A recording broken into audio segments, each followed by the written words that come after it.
Okay, hi guys. Today we're going to talk about the grand unified equation of everything, which I just wrote down last night. And we're also going to discuss whether or not Illuminism equals race war now. And I'm going to reference Apollo and Dionysus and straight white male Illuminism. So the grand monad. The grand monad, capital M, would be the union of all little monads, right? Of all individual souls, right? Where monad is a soul, right? And the grand monad is the entire singularity of all souls, right? So the expression for that would simply be capital M for the grand monad equals the union from n equals 1 to alpha infinity or infinity alpha, and that is some theoretical possible ontological limit to the infinity multiplier. However, when you hear accounts from people who astral travel and people who've had near-death experiences, when they truly get to the level of experiencing the grand monad state, they typically say that it's infinite. Of course, from your human perception, anything that large is going to appear completely and entirely infinite in terms of, the bad infinity, which keeps on going forever. But I'm just writing this in here because Hockney did suggest multiple times that there might be some sort of an ontological limit to the infinity multiplier. But so in any case, I just have that there. It could be completely infinite, or it could be just an extremely ridiculously large number. Anyway, so it's a union over all numbered monads from monad 1 to monad infinity of little m of n, where that's the nth monad, right? The nth monad.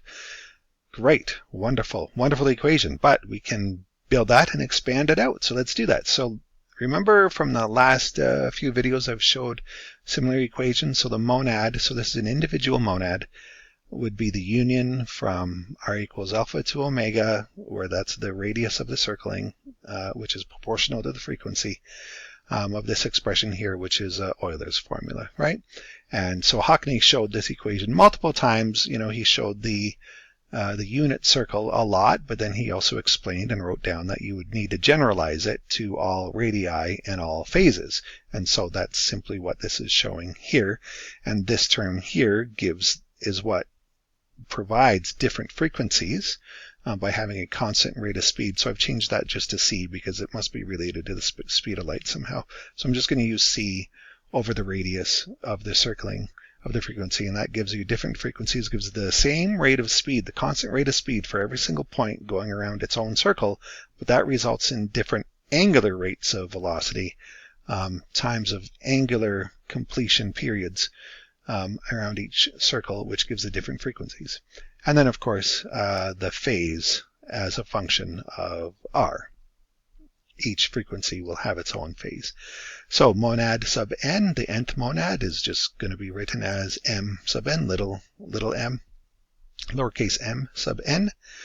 Now, the question, of course, is how to provide for or explain uniqueness and individuality, right? That is given by making the function phi, the phase, its own unique function for every single nth monad. So every nth monad has its own unique nth phi, function of phi of r, of frequency, which it ended up with at the transition between the last universe and the current universe, because the idea is that the frequencies all get scrambled up and you start becoming and organizing your thoughts again from whatever state that process left you in, right? So that is how you introduce uniqueness and individuality in such a simple equation. And isn't that just nice and pretty how you get that from it? Very nice. Okay, so now the grand monad then is obviously going to be, I didn't write down the general form, just this, so we're just going to expand that. So we're going to put this, right, this union, and we're going to put the expanded form right there, okay? So we have the union over all n monads of each monad's structure, right? So that is the grand monad. Beautiful.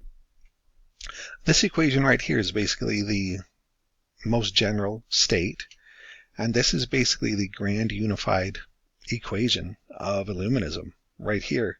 Of course, they've shown some simpler equations in the past, like r greater than or equal to 0, and that's, of course, a very, very simple equation to show a concept. But this is a bit more getting into the actual physics and metaphysics of how the soul and existence is actually structured and actually works. And you can probably start doing some physics with this, because you can apply the Fourier transform to this because of the exponential term there with the imaginary number. Anyway, so this equation captures everything which Hockney ever described. So Hockney started with the unit circle, just to conceptually show it. And then he explained that it needs to be generalized. And then he explained that somehow, he never actually explained this, but he did say that each would have its own uniqueness. But he never explained how each monad would be unique and have its own unique identity. Well, that's what I've shown here. This is how it would have its own unique identity, by having its own particular function of phase. And he also said that this would all exist in a grand singularity, where all the monads are interacting and basically sitting on top of each other. And so that is what this shows. So Hockney never got as far as demonstrating that equation, and so I have done that for you now here. Wonderful, beautiful. This is actually a really profound equation. This is like the ultimate expression of Illuminism, basically. Because of course Illuminism is supposed to be mathematical. You're supposed to like mathematics. You're supposed to have familiarity with mathematics. You're supposed to have some grasp of mathematics. If you're an Illuminist, really, you should. So you should be able to read this equation and understand what's being shown here. Really quite a wonderful thing. So monads, little m monads as instances of all frequencies, right? Yeah, that was the other thing, right? Hockney explained that each monad is an instance of all possible frequencies. So that is exactly what that is giving us here. An instance of all possible frequencies is a monad. Its maximum simplicity, this is a point. This is just built on a point, a dimensionless point going around a circle. That's what it's built on. The simplest possible structure, the simplest possible basis of existence. And what does it produce? It produces maximum complexity, because it allows an infinite number of these points and monads. And these are frequency structures, which then, via the Fourier transform, allows you to produce any space-time structure. It allows you to have what are interpreted as particles in space-time, fundamental particles, come out of this. And then from there, from fundamental particles, you have everything. You have matter and everything, right? And also space and time, due to the Fourier transform, reverse Fourier transform from the frequency domain. So maximum simplicity, producing maximum complexity. You have unity, so it's all the same thing. In general, it's the same pattern, it's the same concept, but they have their own unique individual states. So that's there. And it also provides a means to describe evolution as the organization of thoughts, self-organizing thoughts, with a mathematically defined omega point. That was a major point, obviously, in the book. So how do you capture and describe evolution with the equations of Illuminism? Well, evolution would be, if evolution is termed as the organization of thoughts, well, that would be performed on this variable here, this variable which starts off random and messy. Phi as a function of r becomes a constant phi, and then the mathematically defined omega point would be when not only a single monad determines a constant phi, but when the entire grand monad, and I'm going to show the equations for this in a moment, the entire grand monad over all submonads, over all monad units, attain the same phi. So now we have mathematically defined what the omega point would actually be. So I hope you appreciate what you're looking at, because this is the culmination, really, of the God series books, of Hockney's work, of the Pythagorean Illuminati's books, and its mathematical expression. This is the grand unified equation of the entire singularity and all souls. Beautiful, right? Oh yeah, and then of course the Fourier transform is applied to this directly and automatically, because of this, the Fourier transform is built off of the exponential imaginary exponential function, and so you automatically can use this to transform a frequency domain structure, which is this. This is an infinite frequency domain. From this structure, you have every possible frequency you want, and an infinite number of times, or however many times you want. So you have everything to work with, as much as you need to work with as possible. And from that, you can build through the Fourier transform fundamental particles and space and time, and therefore you have it. So really wonderful. Really, really quite wonderful. Now, let's talk about individual evolution. So, of course, you have M sub n, M sub n, the nth monad, being this union, right? And initially it starts off with this phi, and it's probably a pretty random function of R, right? At the beginning of a universe. Evolution then would be in the organization of thoughts. Since each frequency is a thought, then what did it ever mean when Hockney said, each frequency is a thought, but those thoughts need to become organized? Well, organized how? Well, this is the term that you would have to use to organize it. That would be the term to use.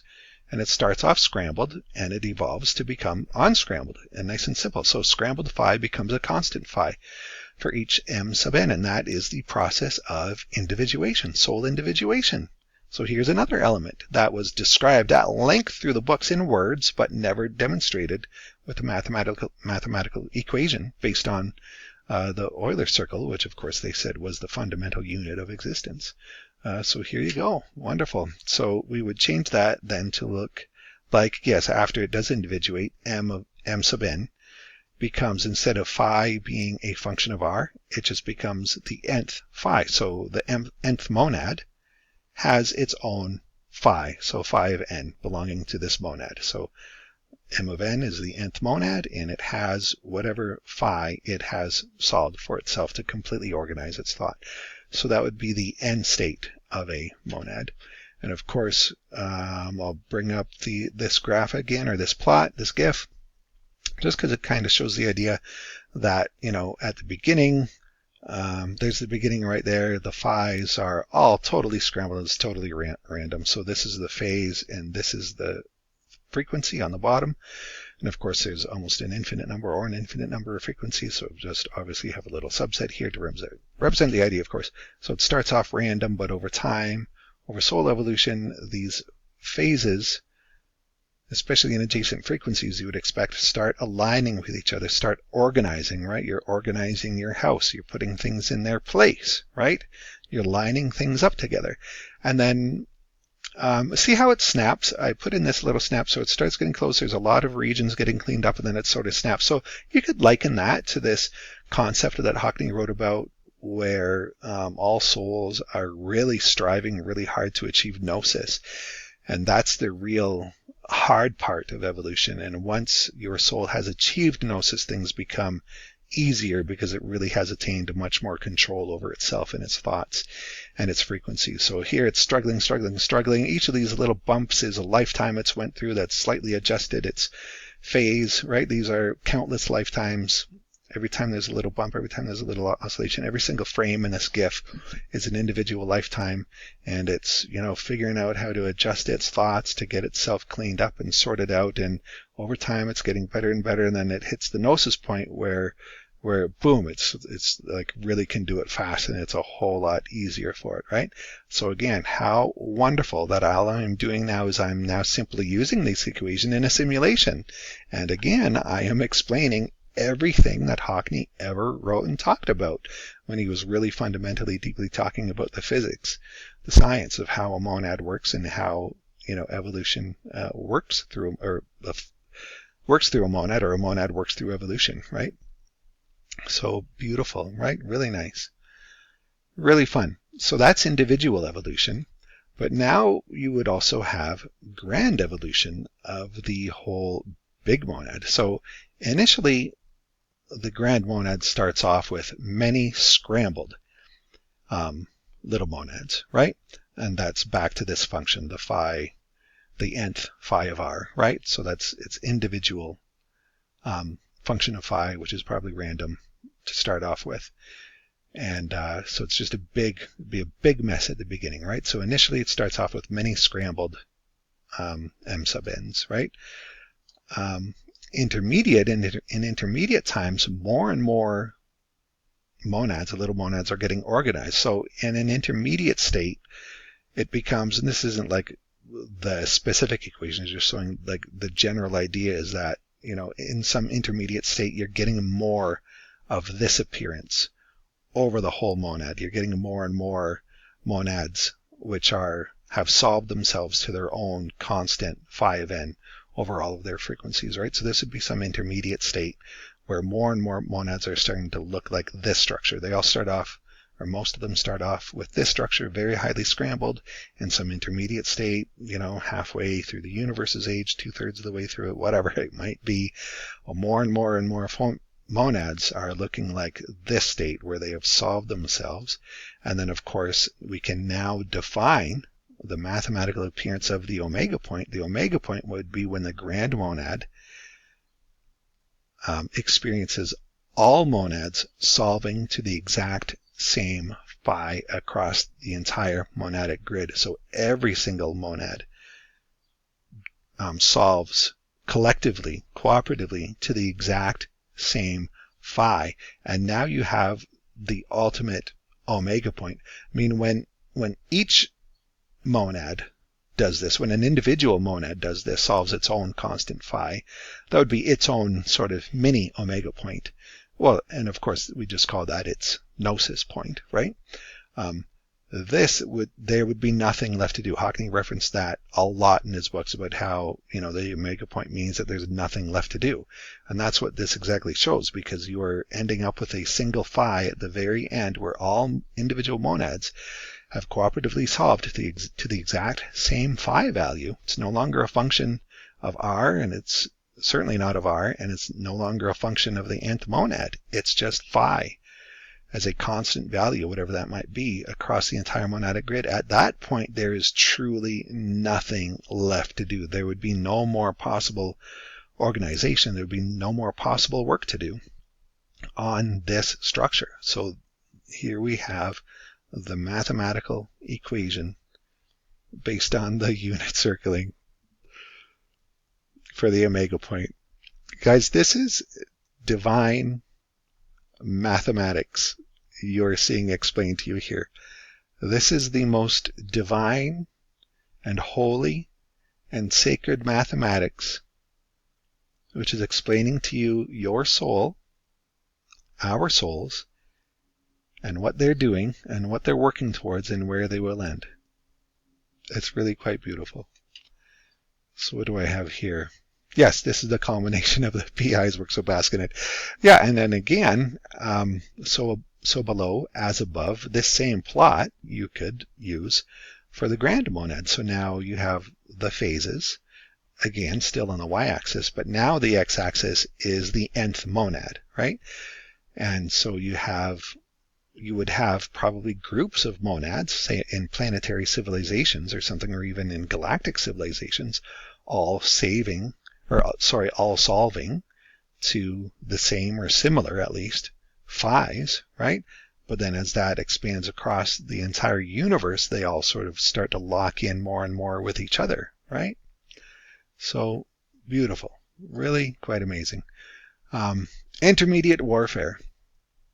So in intermediate state, you would expect, as is apparent just on Earth, the fact that there are different races, for example, phis begin to group. So we would call a grouped phi cluster an M prime, where M prime is not the entire monad, but it's a subset of the monad. For example, and we will just use arbitrary limits here, from n equals alpha, instead of going from n equals 1 to infinity, it's n equals alpha to beta, where alpha and beta are some whatever arbitrary values would be appropriate to describe a group cluster of phis, which represent, say, a planetary civilization, or within a planet, a race on that planet, or at a really big scale, a galactic civilization possibly, right? So M primes would be races, planetary civs, etc. M prime, now here's a big thing though, obviously, right? M prime needs to be self-sustaining and win against the forces which may stop it. Certainly, I mean, it's a battle. It's hard to survive. Like, it's so easy. Like, we all take survival for granted these days because it's so easy to survive now, right? But, and I mean, there's still war going on. Look what's happening in the Middle East all over again, right? Like, horrible, horrible genocides happening there still. But there are forces, obviously, and look at the number of species on Earth which have went extinct. How many, right? Many species have went extinct, and how many civilizations of humans, like not just species of animals and plants have went extinct. How many different races and cultures of humans have went extinct? Lots, many. There's lost civilizations out there which don't exist anymore, right? But which we have evidence of, right? And then there's the prehistoric man, the so-called Neanderthals and the whoever came before them, the what are they called? I guess Cro-Magnon man, is it called? I guess that was before Homo sapiens. Anyway, one of them. Well, you get the idea, right? So species go extinct, right? And there's no guarantee that a planetary civilization will survive. I mean, just use the simple example of the dinosaurs. Not that they were necessarily a conscious civilization, but they were certainly a global phenomenon, and they were completely wiped out by, let's call it, a happenstance, accident. This could happen to us. We could just be too warlike. There could be people who believe themselves to be the chosen people and that they get to enslave everyone for that reason because they wrote a book that said that, and that could cause global war. We could be in a dark forest encounter where species compete for planetary space and wipe each other out. I mean, that's, use that principle, so below as above. What happened on the so below level? How many times did civilizations encounter each other in Earth's history and just wipe each other out? Right? Lots. So you need to fight. This is a real battle. I mean, it is a real battle, and we live in a very, very kind and nice time where we get to be very kind with each other, and we get to have very high ideals and live to very high ideals right now. But that is only because we are running a very, very, very highly sophisticated technological civilization, which could easily break down due to solar flare or anything. And once it broke down, like Hawkeye wrote about this, people would revert to the natural state of humanity. And the natural state, like, we live in a very abnormal state. I'm not sure you're aware of this. We live in a very abnormal state right now. The normal state of humanity is to be murdering each other all the time, right? That's actually our normal state. We're killers. Like, we are very, very efficient killers. And, like, you can't be that efficient at killing without enjoying killing. I mean, I don't need to tell you about myself, but I grew up on a farm, and as a kid, I enjoyed killing. Like, I loved killing animals. It was great. I loved it. And that doesn't mean I'm psycho. That means that I'm actually a normal human, because for us to be as good at killing as we are and to have survived as we have when we have no bodily resources, natural resources to help us survive, we have no fur, we have no fangs, we have no claws, right? We yet have to be very good at killing to have survived, and we've killed a lot of each other. We've certainly killed a lot of animals, and we have certainly killed each other a lot, right? So this state we live in now, this very brief period of peace we live in now, very abnormal. Very abnormal. I like it. I prefer to be peaceful. I want to be peaceful. I don't like hurting animals. I don't, when a kid, I hunted a lot and killed animals that I needed to kill on the farm. I don't like doing that anymore. I'd prefer not to, but if we had to again, if civilization broke down, power went away, solar flare, whatever it was, asteroid, we'd be killers again really quickly. Anyway, the point is that an M prime group needs to be self-sustaining, and it needs to win against the forces which may stop it. So as has been defined in Illuminism, that self-sustaining state is the state of self-organization of thoughts, right? Where you're organizing your thoughts better and better and better, and that actually correlates to having greater and greater command over the material universe, over physics, right? Is what it corresponds to. And of course, as I've been making the point, Europe exemplifies that and is really good at that, and it's not quite as clear in the other races. But the European white people definitely have that impetus of self-sustaining in the organization of their thoughts, in the conquering of the material universe. Back to that, no M prime has the right to survival. Many have been wiped out, and we may very well be wiped out.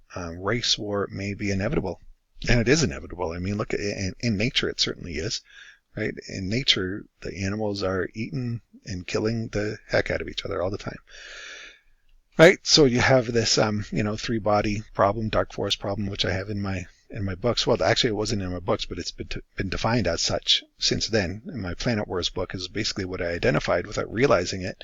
And then I realized a couple years later that, this idea has actually been written about and identified before in science fiction not too long ago, called the three-body problem, dark forest problem. And so, these islands of M prime in the monadic collective, of course they're going to compete. I mean, what makes you think that it's some kumbaya process out there? Where's your evidence for that? For all of these overly emotional Illuminists who think that this is just a kumbaya process of love and getting along. There's no evidence of that. There's no evidence of that being the process. The evidence of the process is that it's an extremely violent process, right? Now, it doesn't have to be, but at the lower levels of evolution, it's going to be necessarily, because you're dealing with dark psychological forces and primal forces of survival, right? Now, in modern society, we've gotten to a point where it feels like we have achieved survival and now we can start cooperating, right? But that can easily regress by destroying your own civilization, which was your high trust cooperative civilization. By bringing in too many foreigners into it, you can destroy that, right? And of course there can be physical destruction, of course, too, through war, through international wars, global war, nuclear war, natural disasters, etc. Racial competition. So Europe, white people. So it's pretty clear that we are actually in a race war, and the only people not fighting it are white people anymore, right? So here we actually come straight from the equations, and we do arrive at a solution where, yes, it actually does look like there is ontological, mathematical, Illuminist justification for racial preference, because the race you're going to want to prefer to be in, if you want to survive to gnosis and becoming God and getting to the end of the universe and winning that game, right? Then you're going to want to be the race that has the properties to do that. And on Earth, Europe is the race that has the properties to do that, right? So do you really think that flooding Europe and its colonies with Arab and African Muslims and Indian Hindus and Asian Buddhists and Latino Catholics is about improving the organization of thought? That's not improving thought. It's actually putting all sorts of people's different thoughts together. It's re-scrambling thought. It's not re-scrambling thought. When you have, as I discussed in the previous videos, a monoracial multiculture, that is a much better self-organizing system of thought, rather than when you just have this completely scattered, completely different and foreign and alien cultures and races to each other being mixed together. That is a complete disorganization of thought. That's moving back down. That's not good. And what's just happening to us, dumbed down with television and sports entertainment, being enslaved to hedonism and mindlessness, right? So we are in a war for survival, and the global war is against white people because they encode Illuminism, right? They really do encode the Illuminist principles of a drive, an inbuilt drive for the self-organization of thought, right? Which is the evolution of the monad of your soul. So Apollo, Dionysus, and male Illuminism. So, why do I have this in here? I honor Apollo and Dionysus, making that clear. Apollo is my quote-unquote God, not that I worship him, but I honor him, right? And so, this is just relating to some negative comments apparently that are out there about me. Apollo and his father Zeus can strike me down if I'm being untrue. So strike me down. I'm more than, I challenge whoever's writing negatively about me. I don't need to focus on that. So one element, though, is that there is an equalizing element to the equation, right? So if we go back to the equation, right, so obviously there is an equalizing element here, because what starts off random, becomes much less random, and then becomes constant. And so this is a state of equality. It's going from very highly unequal to very highly equal. So there is an equalizing element in evolution in the equation, right? However, since different M primes, right, monad subgroups, grand monad subgroups will and do exist, then the question is, who equalizes to whom, right? Like, you got to think about it, because people hear that term and they're like, oh, see, there is equality in the equations. Oh, equality, I'm equal to everything, and you have to be equal to what I say you have to be equal to. Oh, like, you guys are so emotional about this equality thing. Like, it's gross. It's just gross. Think about it. Since different M primes will and do exist, and that means races on Earth, and it means planetary civilizations and galactic civilizations, then who equalizes to whom? Because we start off different. And if you're going to say that we have to equalize to each other, then who has to do the changing, and for what reason? You're imposing change on someone else, right? Equality, your hysterical need for equality. You don't realize that you are imposing very difficult change on whoever isn't equal and needs to be equalized in your thoughts or in your mind, right? So who equalizes to whom, and how do you affect that without using force, right? So just think about it. Yeah, I agree that there's an equalizing element, and we do end up in an equal state. But here at this current state, you can't just say, oh, let's all be equal. That's not going to work, is it? Because just asking that doesn't affect it, right? And forcing it is going to take something away from somebody and give it to somebody else. And who's going to enjoy that? Well, the people who get the things are going to enjoy that. But that doesn't actually make them equal to the people who are supplying the things, because the people who are getting the things cannot necessarily create the things that need to be supplied to them, right? Like that story from the previous video about the finches, right? You cannot allow yourself to become enslaved to another people or civilization who need things from you to survive. Because if you allow that to occur, I mean, yes, you do that once out of giving, but then if you say, no, this has to be a permanent feature of life and civilization, well, if it becomes permanent, like charity is one thing, a one-time charity to help, but if it's permanent, it means that the person you're giving to has become your master, and you are now the slave, right? Because you have to now exist to supply them what they need to survive, right? And so you can't just force so much equality all the time, right? Someone's going to have to change, and someone's going to have to work, and someone's going to have to hurt from it. And, well, there's life. Figure it out. Who's going to fight who? Who's going to eat how much shit before they decide, I don't want to eat this shit anymore, and they just want to take their own stuff and leave, right? There's history. So this equalizing element, so this is really Luciferian, right? Now, when we spoke with the Grand Monad, right? That's who we spoke with.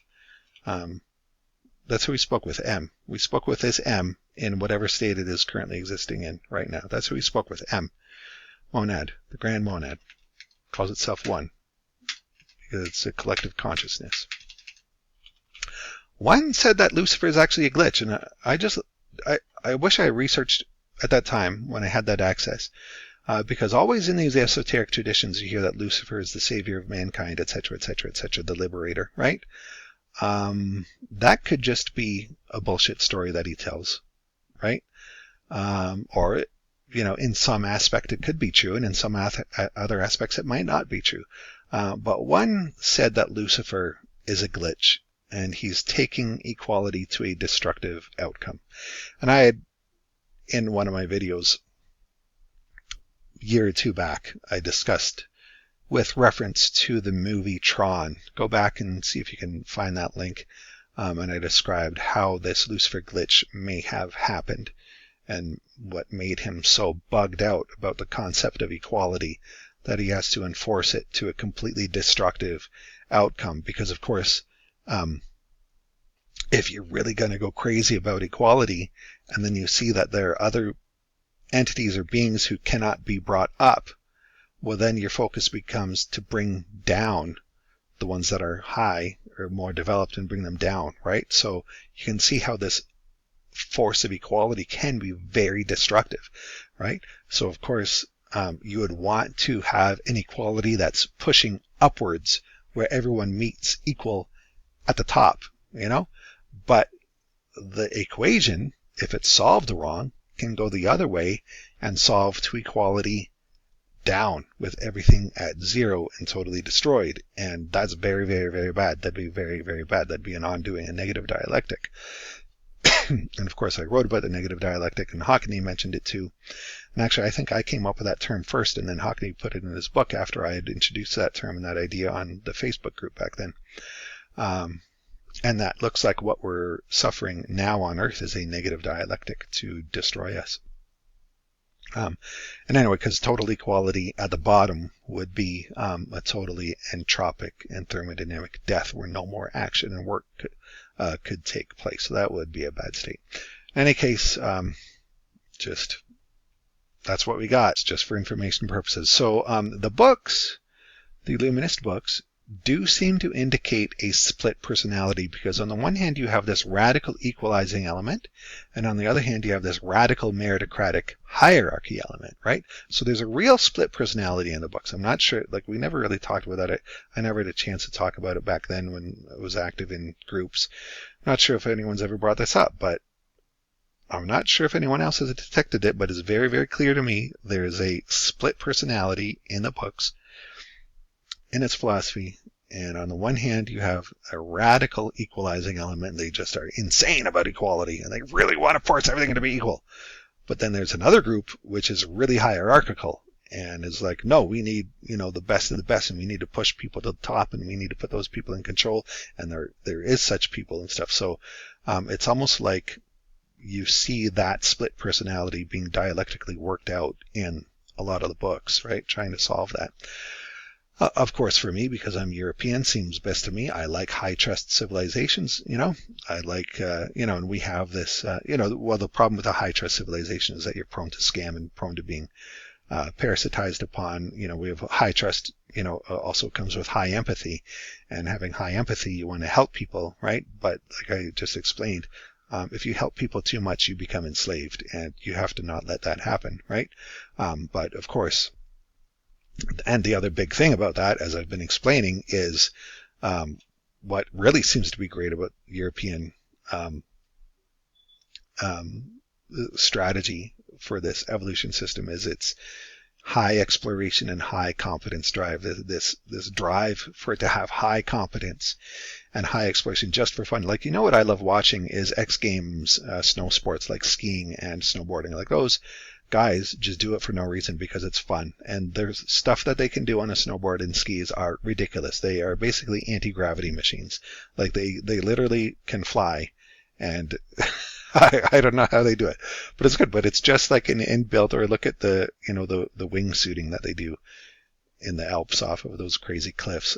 So it seems to be inbuilt in the European people to have this high drive for exploration and self-competence. And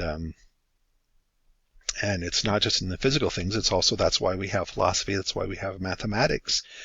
And that's why we developed ontological mathematics, because that is also an aspect of conquering unexplored territory, right? And so a race which is naturally doing that indicates that it is naturally,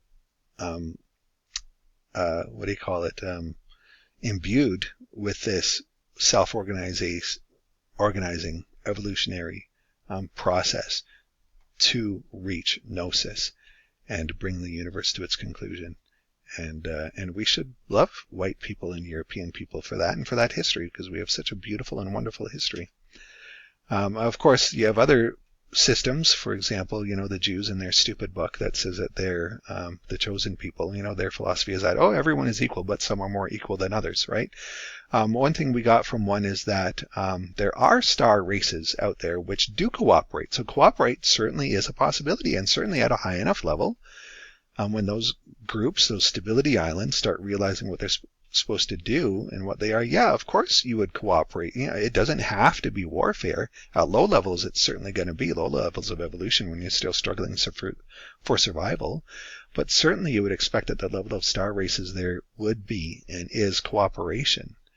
But what we were told is that these people here who wrote their stupid book that they're a chosen people, it's a particularly nasty one. It's actually a glitch. It actually represents a universal glitch, which does not do this cooperation. It's parasitic, basically. It's basically parasitic in nature.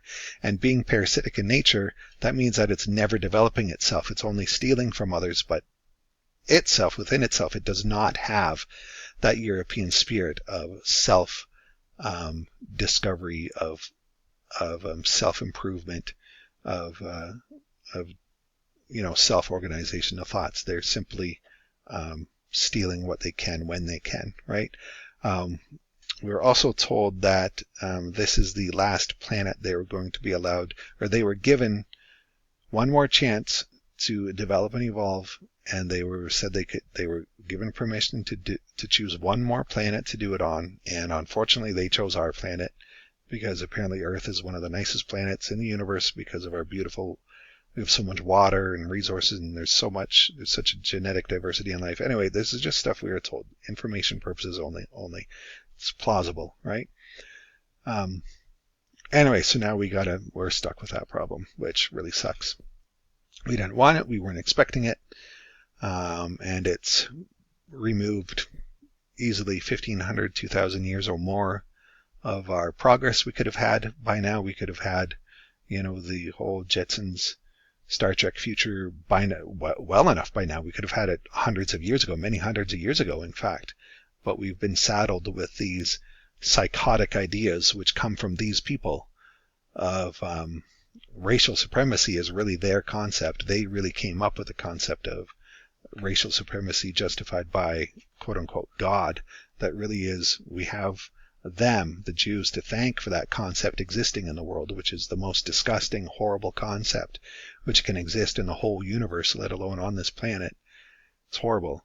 And now we're fighting it, and of course, with their religion, and of course with Christianity and Islam mentally enslaving people. And, as opposed to our original pagan religions, which were about the gods, and we had lots of different archetypal gods that you could identify with and call on in different times of your life or for different needs. And existence was about survival and surviving and winning, and the best winning, and that the gods would help ensure that the best people won.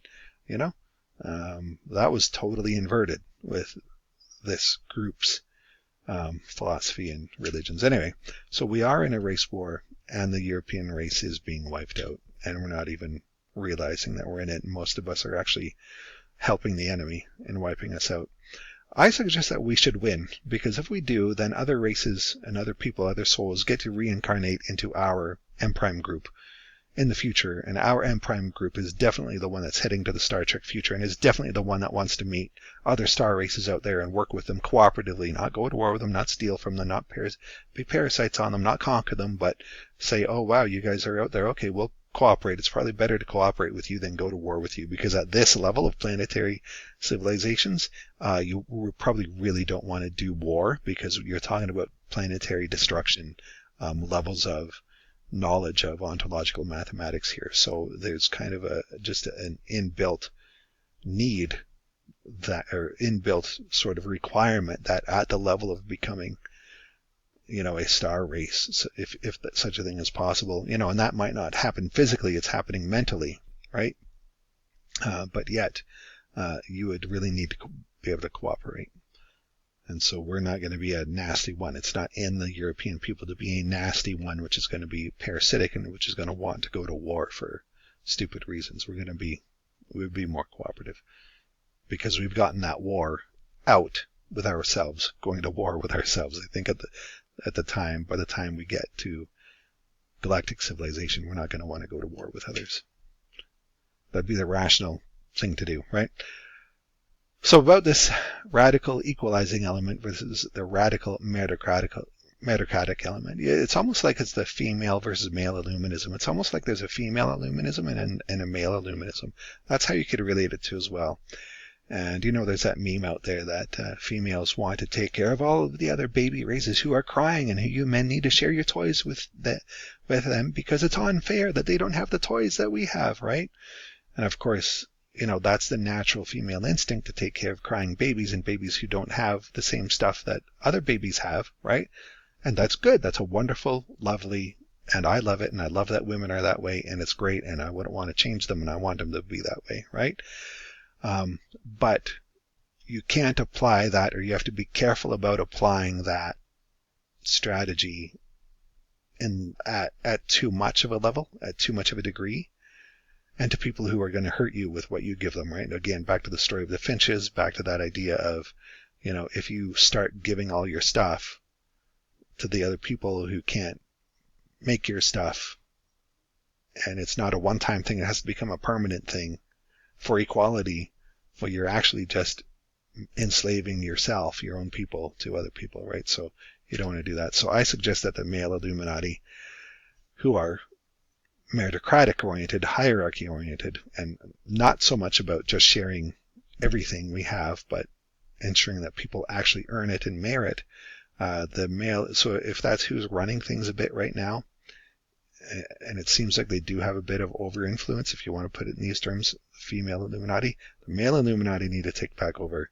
and ensure that there's a future to share on this planet, because eventually if we just share everything we have and we can't sustain ourselves anymore as a European people, then it's just going to all end. It's just going to all collapse into a negative equality, a lowering equality, right? So the male Illuminati need to take back over to ensure that there's a future to share on this planet at all. And yes, that is going to require racial preference of European people in order to ensure that we maintain that genetic je ne sais quoi of this self-organization of thoughts, which we demonstrate that European people have historically engaged in. So here's one really funny thing just to watch to end. You guys can just enjoy this with me and laugh.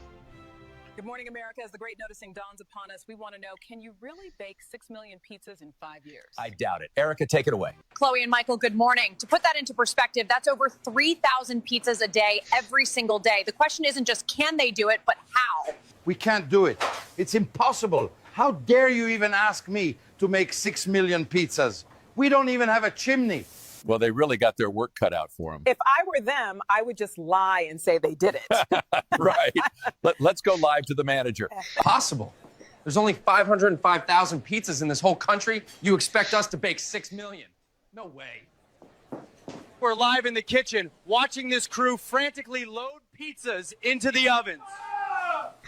This isn't possible. They won't hit 6 million. And even if they could, the Russian spot down the street did 62 million from 1917 to 1987. We hear you're writing a diary about the pizzas. How's that going? He might have been trying to forge that. Right? I say just make it mandatory in every school and people will think it was real. I heard they have enough red sauce to make like 271,000. Not I. My question is, how are they supposed to retrieve the pizzas from the ovens? That makes sense. There's no ventilation. How do they get their pizza? How do they get their pizzas out? Just a weird pizza cost. The only problem with this restaurant is they don't have a chimney, so it makes going into the kitchen and retrieving the pizzas a difficult task. In other news, if you haven't followed Jake GTV yet, you might be a total loser. Certainly not based. Most likely retarded. That's just so fun. Like, this is such a great use of AI. And again, I'm always just so blown away by how smart people are. I mean, that's just so smart. It's just so smart. And it just sort of connects to something I was remarking on a few videos back, where I was just remarking that they believe in it because they know that it's a lie. That's why they believe in it. They believe in it because they know that it's a lie. Because it's a lie is why they so vehemently believe in it, because that's the strategy of a parasite, right? Okay, so again, support this work, you guys, please. And yeah, my books, of course, I'll just show that for a sec. And I'm going to skip back to the equations just so that we can bask in their beauty. Where is that one? Yeah, here. How nice. We have captured everything. We have captured everything that Hockney ever described, that the books ever described, but never showed mathematically. And just by applying that math and applying those principles, start with the unit circle, generalize it, apply the infinity multiplier, recognize where individuality can be inserted in the same basis thoughts, so they all have the same basis thoughts, yet they also have somehow individuality, meaning an individual, unique organization of those thoughts. Wonderful, right? And the process of evolution, you get a mini omega point, a personal omega point when you achieve gnosis and get your constant phi. And then you have the grand final omega point, the big omega point, complete organization across the entire monadic grid. So it's really neat that you can show that with these equations, and it's just nice and fun. Okay, thanks guys, and we'll talk to you soon. Bye.